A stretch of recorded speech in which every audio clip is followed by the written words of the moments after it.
And this coupled with this week's revised numbers from the Commerce Department showing the economy, bad news, folks. It shrank nearly 3% from January to March, certainly taking the wind out of the Obama administration's sails ahead of the crucial midterm elections.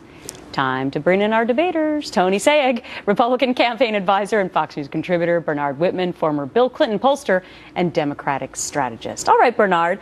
You know, I remember a couple of months ago where Democrats were saying, oh, the economy is rebounding, the recession is over, and we are going to use this when we go ahead into the midterms. But not anymore, right? Well, I wouldn't say that. Look, midterms, especially for a president's second term, are typically a train wreck. Usually the president's party loses 6 seats, which would mean we'd actually lose control of the Senate. I think it's far too early to tell here. Look at what the market's reaction to the economy shrinking 2.9% was. The Dow went up 50 points. The Dow's up 10% from February. And I think that what that says is that investors are actually looking forward. They're not looking back. They don't believe that the economy is going to fall into a recession. And I just did a poll for Lincoln Financial Group on the mood of America.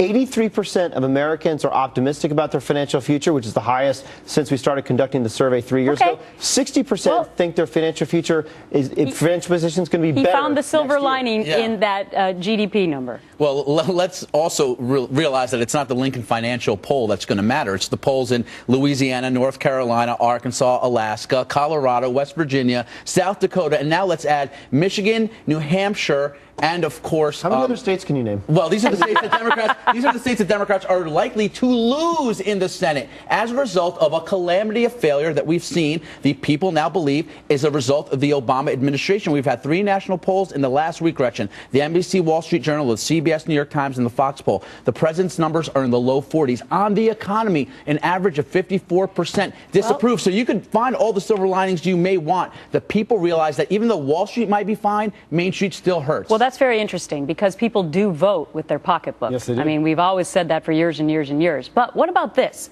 There appears to also be an enthusiasm deficit for Democrats going into the midterms.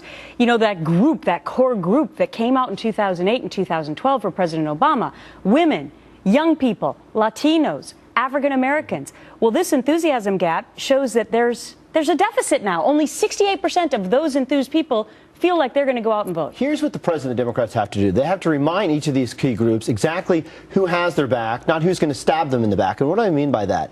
For Latinos, for example, who blocked immigration reform in the DREAM Act? For African Americans, who's trying to prevent them from voting with these ridiculous voter registration laws? For women, who's trying to control their bodies, certainly not letting women control their bodies? And for young people, who's why can't we talk about stuff that's women care about the economy too? I was going to say women care about more than just that one issue. This is what I would expect. So that's what's going to gin up Democrats. What is going to gin up Republicans, Tony, to go to the polls? Well, first of all, it's not just Republicans, Gretchen. Independents are strongly aligning with Republican candidates, according to those 3 polls I just mentioned. And it's largely because of the economy. This is the one issue, and I've said this for months. People were focusing on Obamacare being a big Achilles heel of the president. In every poll I've seen, in hundreds of campaigns across this country, the economy and the job situation remained atop. And when you have a contracted economy, no economic growth like you have now, it's extremely difficult for any Democrat to run on the Obama record. Obama doesn't care. He's not going to have his name on the ballot.